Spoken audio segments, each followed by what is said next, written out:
The clang of the prison gates echoed through the yard that afternoon.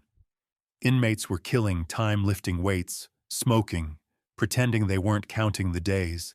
And then there was Darnell, the janitor, quiet, blue uniform, mopped the halls, fixed the sinks, never looked anyone in the eye. To most inmates, he was invisible. To the new bully, Rico, he was target practice. "Hey, old man," Rico smirked, slapping his gloves together. "How about a little spar, just for fun?" The other inmates laughed, forming a ring around them.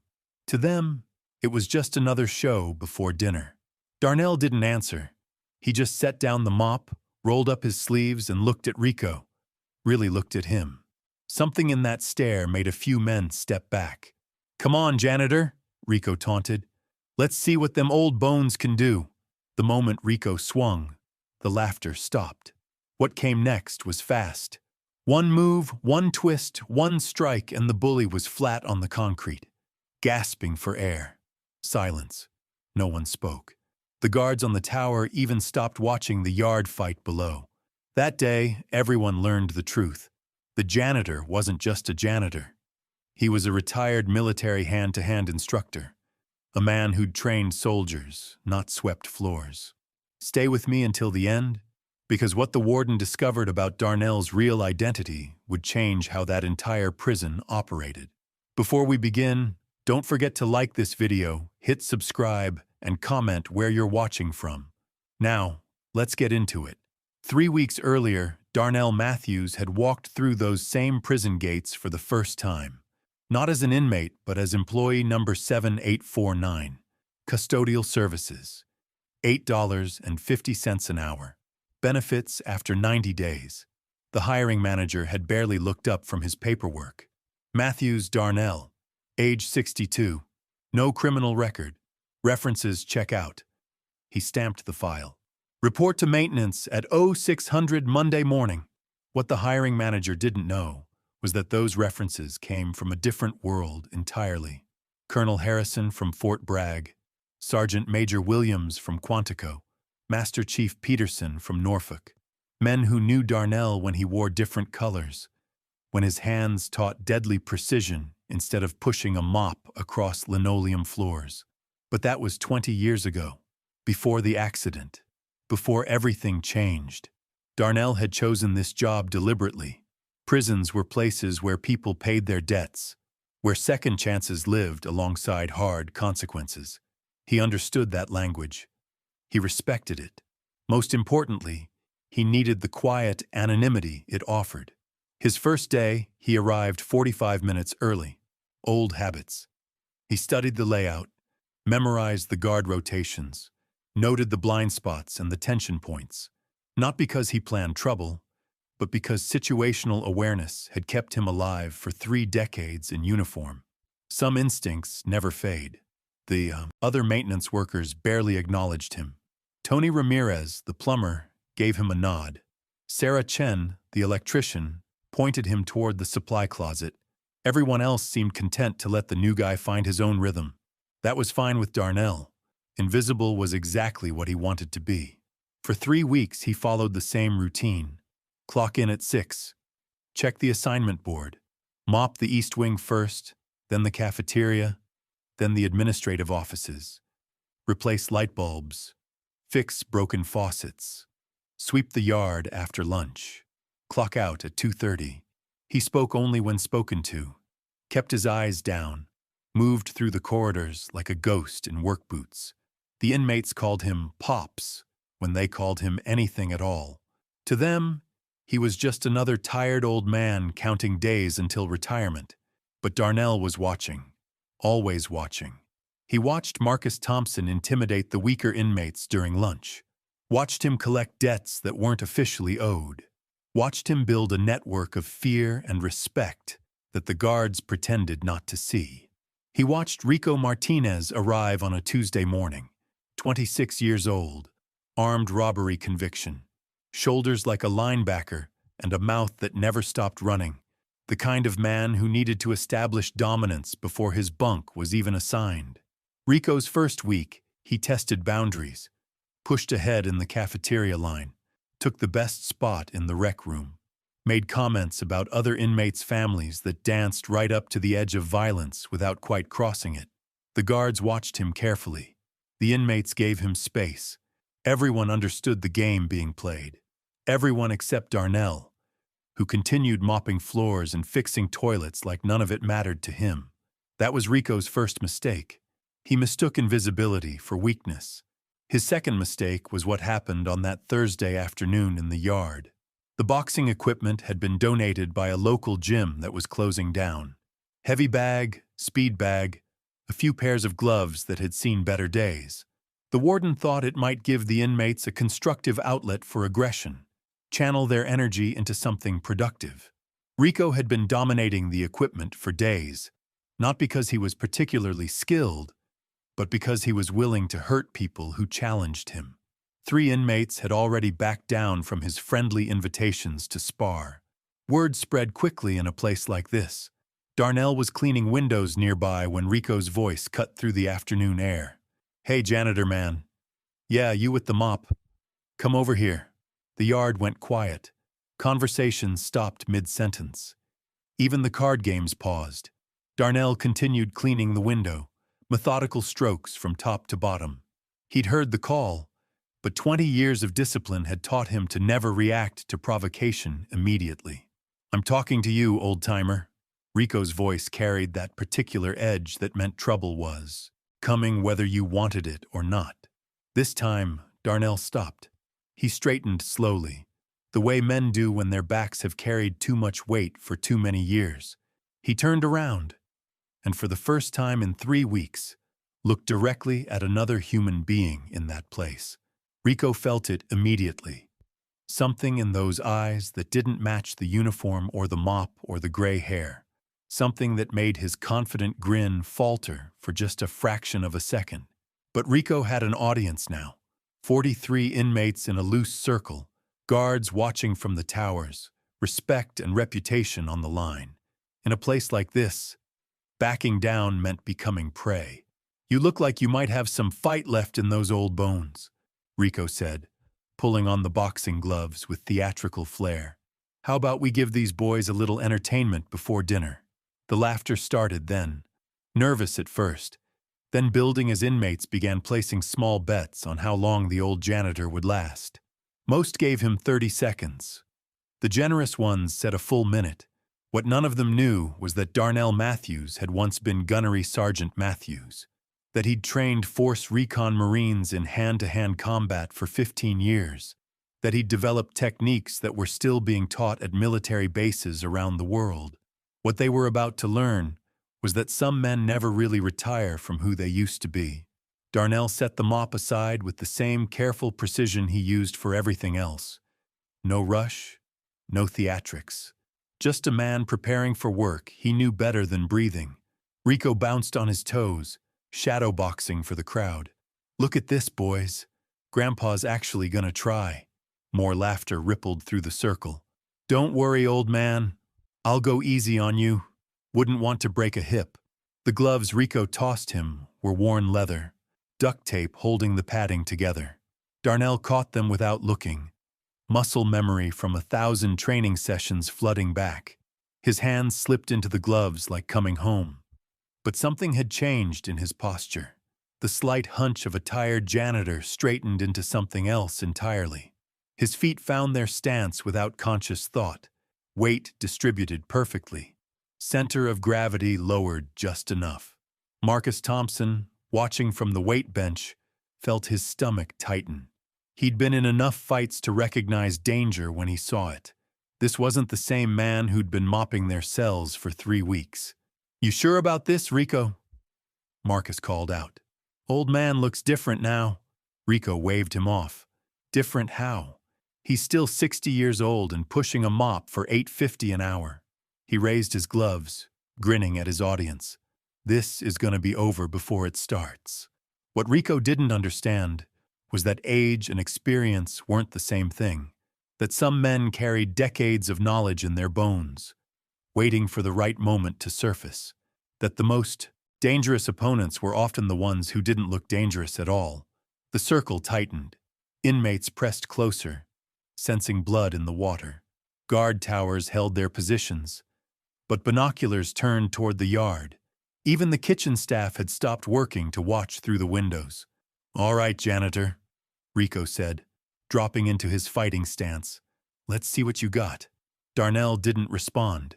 He simply stood there, gloves at his sides, breathing steady and deep. His eyes never left Rico's face, reading every micro-expression, every tell, every unconscious movement that telegraphed intention. Rico threw the first punch. A lazy jab, meant more to humiliate than harm. He wanted to play with his prey, make it last for the entertainment value. The punch never landed. Darnell moved like smoke, tilting his head exactly 2 inches to the left. Rico's glove whispered past his ear, finding nothing but air. The momentum carried Rico forward, off balance, vulnerable. But Darnell didn't counter. Not yet. He simply reset, waiting, studying. "Lucky dodge, Pops," Rico snarled, embarrassment creeping into his voice. The crowd had gone quieter, sensing something they couldn't quite name. The second punch came harder. A right cross with real intention behind it.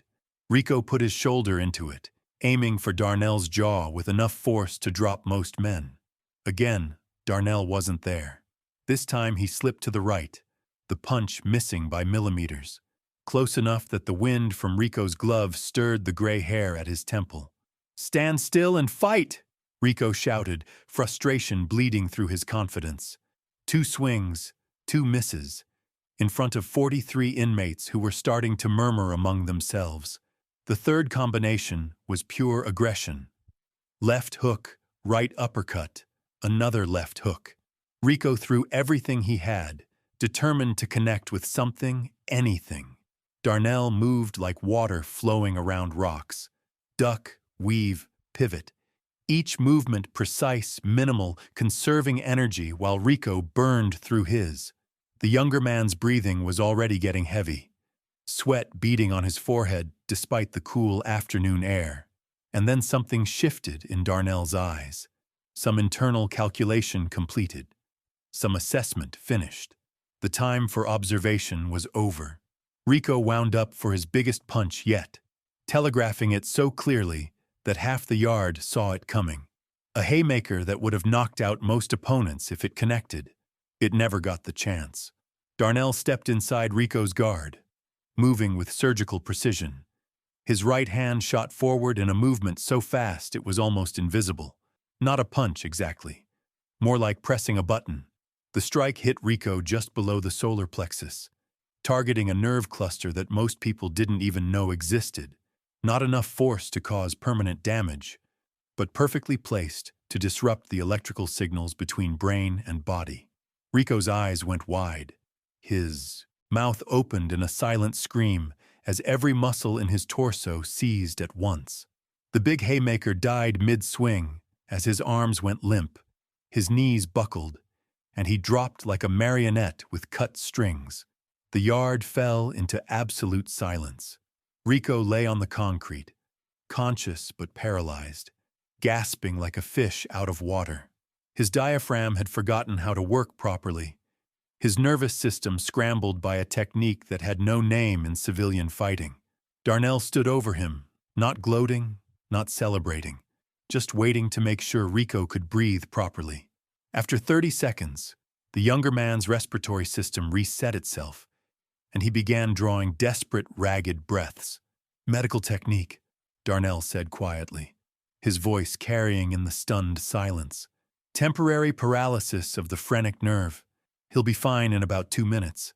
The inmates stared at him like he'd just spoken in a foreign language, which, in a way, he had. This was the vocabulary of professional violence, spoken by someone who'd spent decades learning its grammar. Guard Captain Williams came running from the administrative building, radio crackling with urgent chatter. He'd seen the crowd forming and expected to find another typical prison fight. Blood, broken bones, incident reports. Instead, he found Rico Martinez flat on his back, fully conscious but unable to move, and a 62-year-old janitor calmly removing boxing gloves like nothing had happened. "What the hell happened here?" Williams demanded, looking around at the circle of silent inmates. Nobody answered. They were all still processing what they'd witnessed.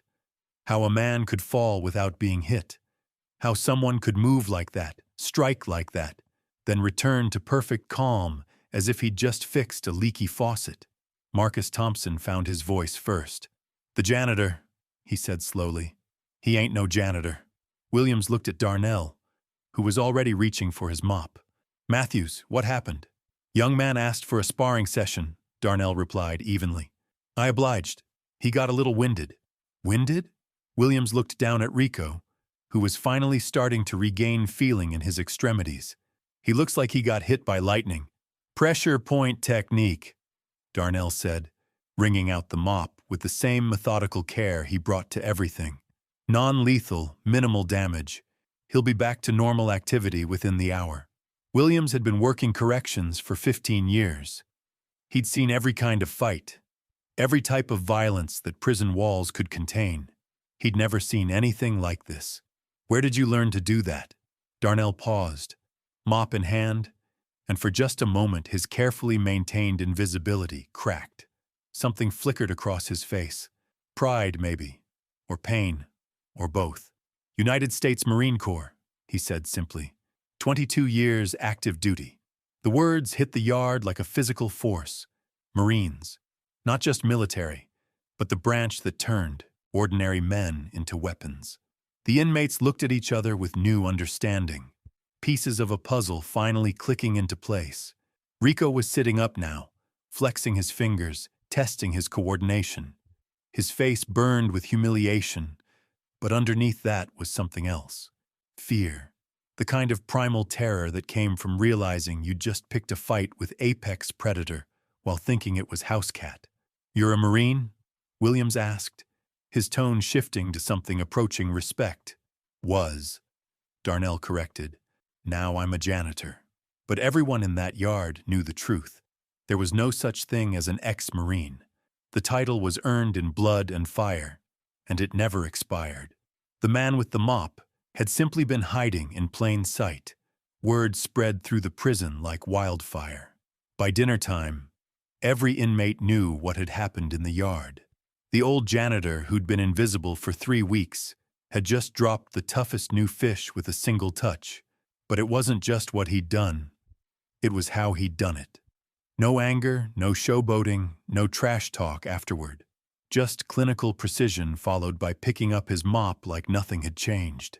That evening, Darnell sat alone in the staff break room, eating a peanut butter sandwich he'd packed from home. His shift was over, but something told him to stick around. 22 years in the Corps had taught him to recognize when the storm was just beginning. The door opened. Marcus Thompson walked in, moving with the careful respect of a man who'd just recalculated everything he thought he knew. "Mind if I sit?" Marcus asked, gesturing to the plastic chair across from Darnell. Darnell nodded toward the chair but didn't speak. Old habits. Let the other man talk first, reveal his intentions. Marcus settled into the seat, studying Darnell's face like he was seeing it for the first time. 22 years Marines, huh?" 22 years, Darnell confirmed. "What rank?" "Gunnery sergeant when I retired." Marcus whistled low. In his world, rank meant something. It meant you'd survived, led men, made hard decisions under fire. "Force recon?" Among other things. The conversation felt like a chess match, each man probing carefully. Marcus had done his own time in the army before the mistakes that landed him here. He understood the language they were speaking. "That thing you did to Rico," Marcus said. "Never seen nothing like that. Pressure point manipulation, part of the Marine Corps martial arts program. We taught it to infantry heading to Afghanistan. You taught soldiers." "I taught Marines," Darnell corrected, and Marcus caught the pride in his voice. Hand-to-hand combat, close quarters battle, tactical breathing. How to stay alive when everything goes sideways. Marcus leaned back, processing. "So what's a Marine instructor doing mopping floors in a state pen?" The question hung in the air. Darnell took another bite of his sandwich, chewed slowly, considering how much truth to share. Life happens, he said finally. Sometimes you end up places you never planned. It wasn't the whole story, but it was enough for now. Marcus nodded like he understood. Every man in this place had a before and an after. The reasons for the transition were usually painful. Well, Marcus said, standing up, just wanted you to know, you got respect in there now. Word's already out about what you can do. Nobody's gonna mess with you.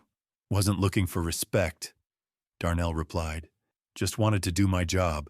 Maybe, but respect found you anyway. After Marcus left, Darnell sat alone with his thoughts.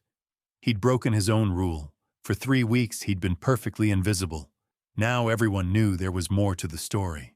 The carefully constructed anonymity he'd built was cracking. His phone buzzed.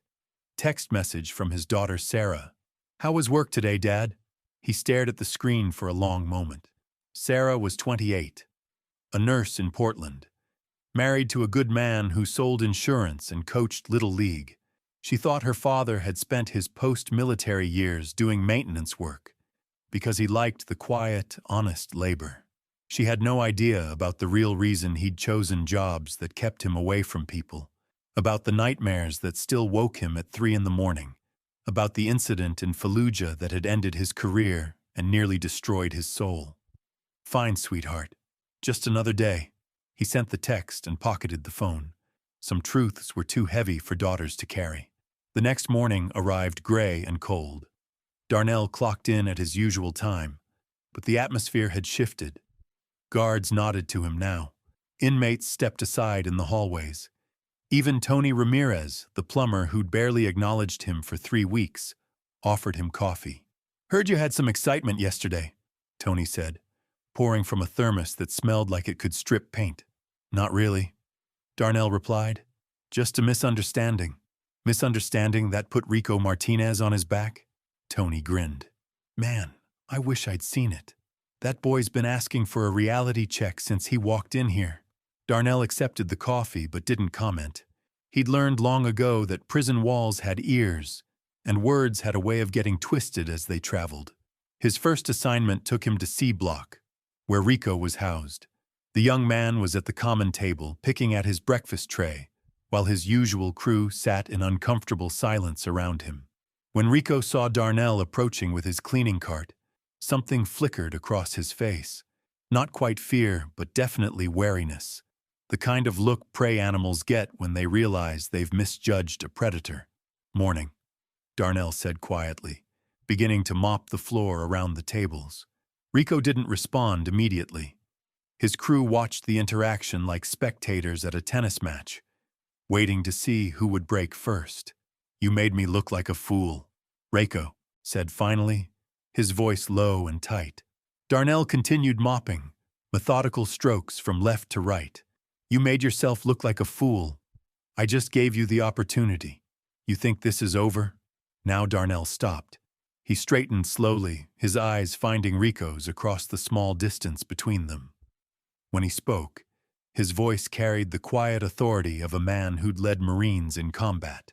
"Son, this never started. You picked a fight with someone you didn't understand, and you learned a lesson. What happens next is entirely up to you." The common room had gone dead quiet. Every inmate within earshot was listening, understanding that this conversation would set the tone for everything that followed. "I could have friends on the outside make some calls," Rico said, trying to salvage some dignity. "Find out who you really are. Go ahead."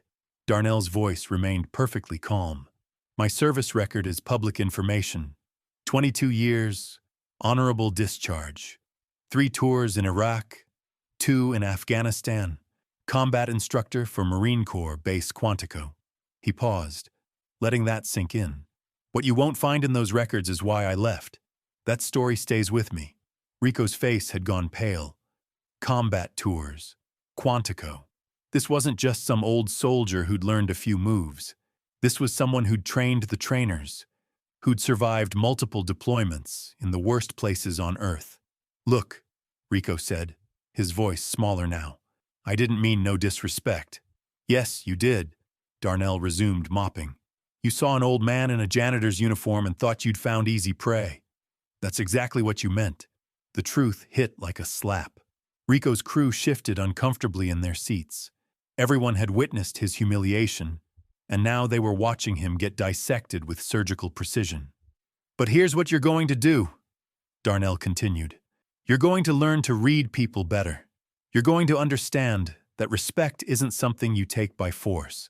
And you're going to remember that the most dangerous people in any room are usually the ones who don't need to prove it. He finished the section he was mopping and moved his cart toward the next table. We clear, son? Rico nodded, not trusting his voice. The conversation was over, but the lesson would last as long as he remained behind these walls. As Darnell worked his way through C Block, he could feel the shift in energy around him. Inmates who'd never noticed him before now watched his movements with something approaching reverence. They saw the economy of motion, the way he carried himself, the quiet confidence that couldn't be faked. Word had spread beyond just what happened in the yard. Someone had done research, made calls, connected dots. By lunchtime, the whole prison knew they had a legitimate war hero mopping their floors. But with recognition came complications. Guard Captain Williams found him in the maintenance office just before noon. Matthews, we need to talk. Darnell set down his cleaning supplies and followed Williams to a small office off the main corridor. Williams closed the door and gestured to a chair. Level with me, Williams said. What aren't you telling us about your background? It was a fair question.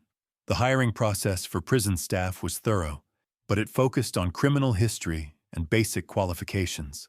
They hadn't dug deep enough to uncover the full scope of Darnell's military service.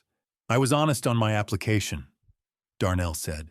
22 years Marines. Honorable discharge. No criminal record. But you didn't mention that you were a combat instructor, or that you served multiple tours overseas, or that you're capable of dropping grown men with a single touch. Williams wasn't angry, exactly. More like a manager who'd just discovered his part-time employee was actually a neurosurgeon. You asked if I had any special skills that might be relevant to the job, Darnell replied. I didn't think my military experience qualified as relevant to custodial work. You seriously didn't think hand-to-hand combat training might be relevant in a prison environment? Darnell considered the question carefully. Captain, I took this job because I wanted something quiet. Something where I could keep my head down, do honest work, and not have to use any of those skills I learned in the military. Well, that plan's shot to hell now, isn't it? They sat in silence for a moment, both men understanding that everything had changed. You can't put the genie back in the bottle.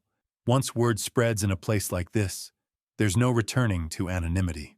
The warden wants to see you, Williams said finally. This afternoon. He's got questions about how we move forward. Darnell nodded. He'd expected this conversation was coming. Am I in trouble? Trouble, hell no, but we might have a problem. What kind of problem? Williams leaned back in his chair, choosing his words carefully. We've got 800 inmates in this facility. Most of them are here because they made bad decisions when they felt cornered or disrespected. Now they all know we've got someone on staff who could probably take apart half the population without breaking a sweat. The implication was clear. Darnell's presence had fundamentally altered the prison's ecosystem. He was no longer just maintenance staff. He'd become a factor in the complex social dynamics that kept this place from exploding into chaos.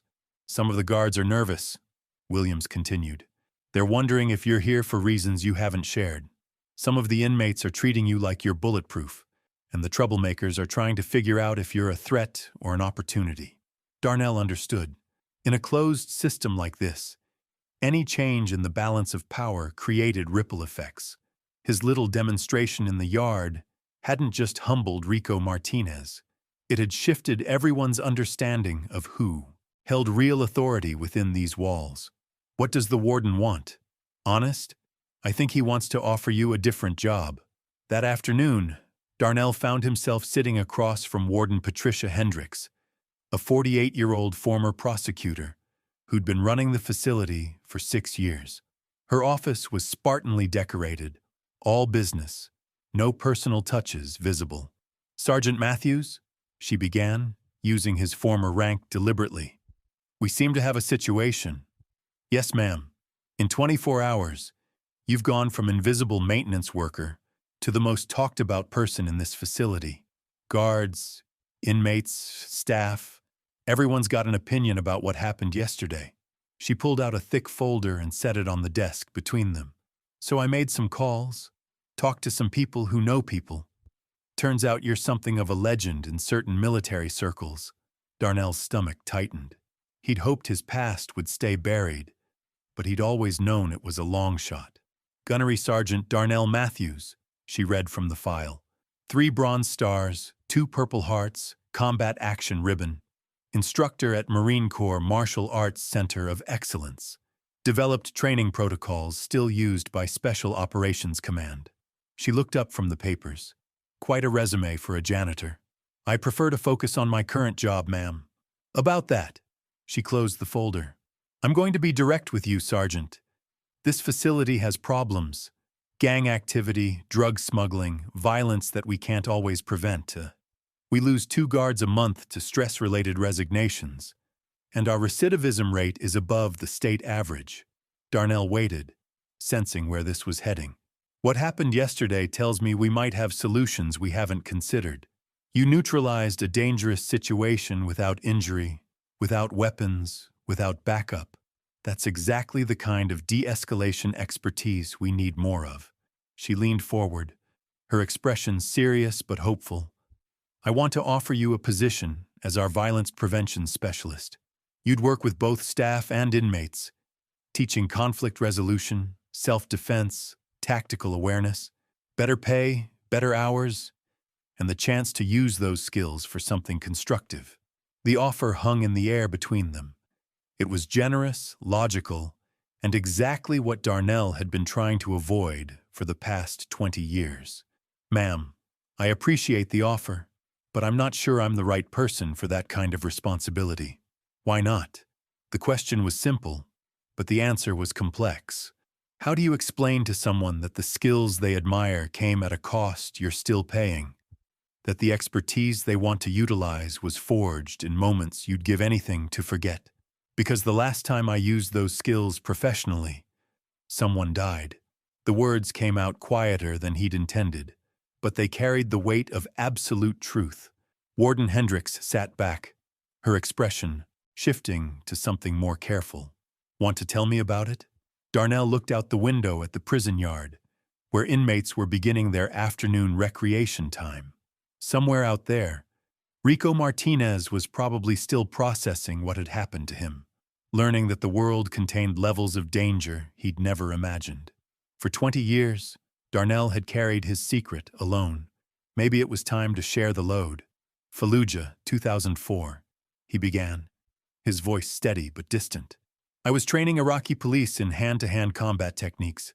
There was this kid, maybe 19, eager to prove himself. Reminded me of myself at that age. He paused, the memory as sharp as if it had happened yesterday.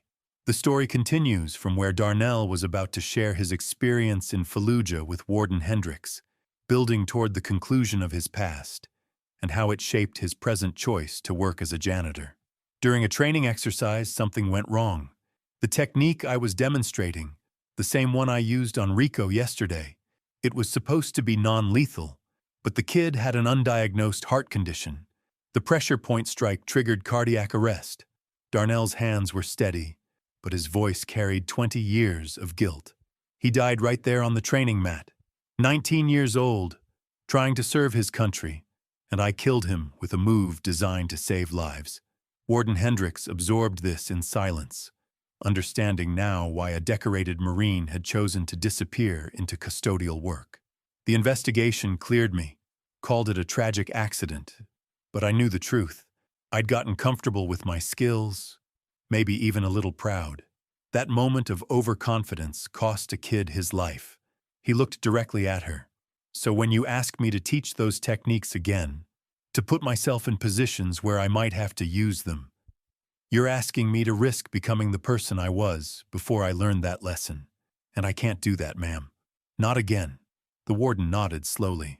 I understand, Sergeant. But let me ask you this. What if that kid's death could mean something more?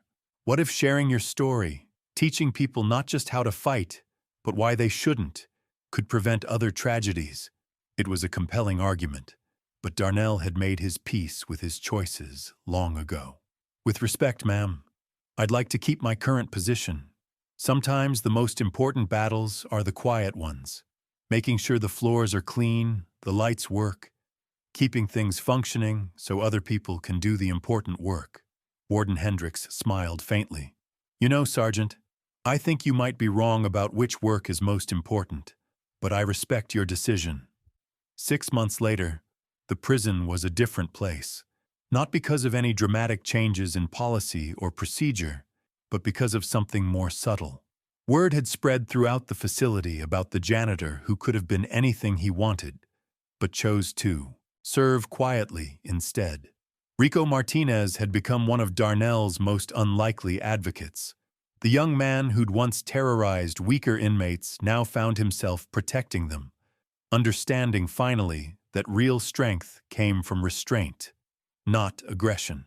Marcus Thompson started a mentorship program for new arrivals, teaching them the unwritten rules that could keep them safe. His first lesson was always the same: judge people by their actions, not their appearance. You never know who you're really dealing with. And Darnell continued his routine. Clock in at 6, clean the east wing, maintain the equipment, clock out at 2:30. The difference was, he was no longer invisible. Inmates nodded respectfully as he passed. Guards valued his quiet observations about potential trouble spots. The whole ecosystem had found a new balance. Sometimes true strength isn't about what you can do, it's about choosing what you won't do. Darnell Matthews proved that the most powerful position isn't always the most visible one. In a world that celebrates the loudest voices and the strongest fists, he chose to serve quietly, lead by example, and let his character speak louder than his credentials ever could. The janitor with the mop had taught an entire prison that real authority comes not from the ability to hurt others, but from the wisdom to heal instead. And sometimes, that's the most important lesson of all.